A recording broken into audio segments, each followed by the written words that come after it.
தாதா வெற்றிக்கு பிறகு நடிகர் கவின் அடுத்ததாக களம் இறங்கியிருக்கும் திரைப்படம் ஸ்டார்.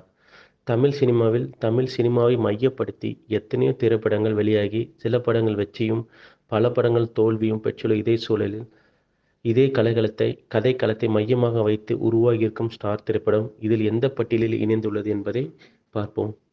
போட்டோகிராபராக இருக்கும் லால் சினிமா மீது இருக்கும் அதீத காதலால் தனது மகன் கவினை சினிமாவில் மிகப்பெரிய ஸ்டாராக மாற்ற சிறுவயதிலிருந்து அவருக்கு சினிமா ஆர்வத்தை ஊட்டி வளர்க்கிறார்.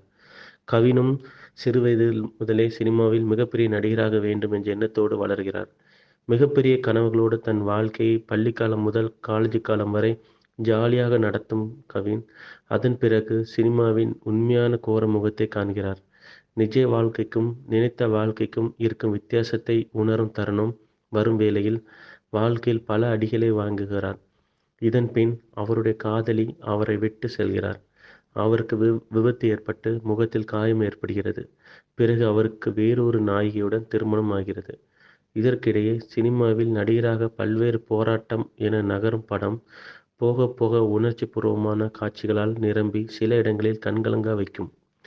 பல இடங்களில் இழுவையாக தொடர்ந்து செல்லும் திரைப்படத்தில் கடைசியில் தான் கண்ட கனவில் கவின் ஜெயித்து ஸ்டாராக மாறினாரா இல்லையா என்பதை இப்படத்தின் மீதி கதை.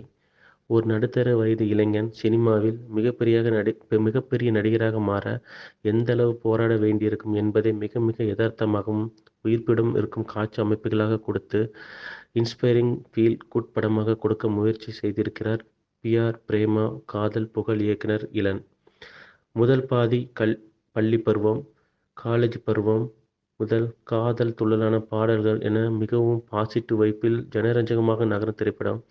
ஒரு மிகப்பெரிய விபத்திற்கு பிறகு இரண்டாம் பாதியில் வாழ்க்கையில் நிதர்சன முகம், திருமண வாழ்க்கை, அதனுடன் நடக்கும் பேஷனுக்கான போராட்டம் என நிகழ்ச்சியான திரைப்படமாக நகர்ந்து முடிவில் சிறப்பான காட்சி அமைப்புகளோடு படம் நிறைவு பெறுகிறது. முதல் பாதி கொடுத்த கூஸ்பம்ப் மூமெண்ட்ஸ்கள் இரண்டாம் பாதியில் இல்லாதது படத்திற்கு சற்றே மைனஸாக அமைந்திருக்கிறது. அதேபோல் இரண்டாம் பாதியில் கதை ஒரு நேர்கோட்டை விட்டு வேறு நேர்கோட்டில் பயணித்து குழப்பமாக சுற்றி சுற்றி வேறு கதைகளில் பயணம் செய்து முடிவில் வந்த இடத்திற்கே வந்து முடிவது சற்றே அயற்சியை கொடுத்திருக்கிறது. இருந்து நாம் ஏற்கனவே பார்த்து பழகிய ஒரு கதையாக இருந்தாலும் மிகவும் ஃப்ரெஷ்ஷான காட்சிகள், ஜனரஞ்சகமான குடும்ப காட்சிகள், இன்ஸ்பைரிங்கான காட்சிகள், அதற்கேற்ற சிறந்த நடிப்பு என படம் இளைஞர்களுக்காக படமாக அமைந்துள்ளது. குறிப்பாக இரண்டாம் பாதியில் வரும் யுவனின் மிகப்பெரிய பிளாக்பஸ்டர் ஹிட் பழைய பாடல் ஒன்று படத்தை வேறு ஒரு லெவலில் பூஸ்ட் செய்து படத்தை கரை சேர்த்திருக்கிறது.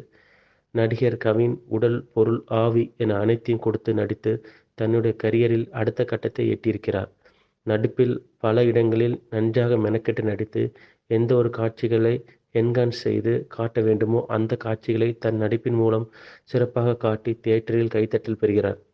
இருந்தும் சற்றே அடக்கி வாசிக்கும்படியான காட்சிகளில் தன் வழக்கமான நடிப்பை கொடுத்து கவின் இன்னும் கூட சிறப்பாக நடிப்பை வெளிப்படுத்தியிருக்கலாம். கவினின் காதலியாக நடித்திருக்கும் பிரீத்தி முகுந்தன் சில இடங்களில் கவினை தூக்கி சாப்பிடும் அளவிற்கு சிறப்பான நடிப்பை வெளிப்படுத்தி கவனம் பெற்றிருக்கிறார். தனக்கு கொடுக்கப்பட்ட ஸ்பேஸில் சிறப்பாக நடித்திருக்கும் இவர் சிறிது நேரமே வந்தாலும் சிறப்பான நடிப்பை வெளிப்படுத்தி கைத்தட்டல் பெறுகிறார்.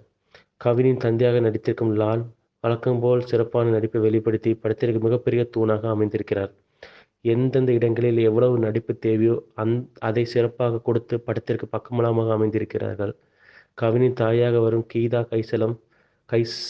கைலாசம் சிறப்பான கதை தேர்வு. இவரின் இயல்பான நடிப்பு படத்தை வேறு ஒரு தளத்திற்கு எடுத்து சென்றிருக்கிறது. படத்தில் இரண்டாவது நாயகியாக வரும் அதித்தி வழக்கமான நாயகியாக வந்து செல்கிறார். வழக்கமான காமெடி கதாபாத்திரத்தில் நடிக்கும் லொல்லு சபா மாறன் இந்த படத்தில் குணச்சித்திர கதாபாத்திரத்தில் வந்து மிளிர்கிறார். சில காட்சிகளே வந்தாலும் காதல் சுகுமார் உட்பட பலர் அவரவர் வேலை சிறப்பாக செய்திருக்கின்றனர். இந்த ஸ்டார் படத்தில் ஆக்சுவல் நாயகன் யார் என்றால் அது யுவன்தான். இளம் கூட்டணி என்றாலே குஷியாகிவிடுவார் என்பது போல் பாடல்களிலும் பின்னணி இசையிலும் வாசித்து தள்ளி மீண்டும் ஒருமுறை ரசிகர்களுக்கு இன்ப அதிர்ச்சி மேல் அதிர்ச்சி கொடுத்திருக்கிறார். மீண்டும் முதல் பாதியில் வரும் காலேஜ் பாடலும் காதல் பாடலும் வேறு லெவல் ஹிட். அதேபோல் பின்னணியிலும் விரட்டியிருக்கிறார். குறிப்பாக படத்தில் சர்ப்ரைஸாக வரும் இவரின் பழைய பிளாக்பஸ்டர் பாடல் ஒன்று படத்தை வேறொரு தளத்திற்கு எடுத்து சென்று ஹிட்டடிக்க உதவி செய்திருக்கிறது. எழில் அரசுவின் ஒளிப்பதிவில் விண்டேஜ் காட்சிகளும் சமகால காட்சிகளும் மிக சிறப்பாக காட்சிப்படுத்தப்பட்டு படத்திற்கு வலு சேர்த்திருக்கிறது. முதல் பாதி கொடுத்த பூரிப்பை இரண்டாம் பாதியிலும் சற்று சிறப்பாக கொடுத்திருந்தால் இந்த படம் இன்னும் சிறப்பாக அமைந்திருக்கும். அதேபோல் படத்தின் நீளத்தையும் சற்று குறைத்திருக்கிறார். இருந்தும் கவினின் எளிமையான நடிப்பும் யுவனின் துள்ளலான இசையும் படத்திற்கு மிகப்பெரிய தூணாக அமைத்து இப்படத்தை கரை சேர்க்க உதவி செய்திருக்கிறது.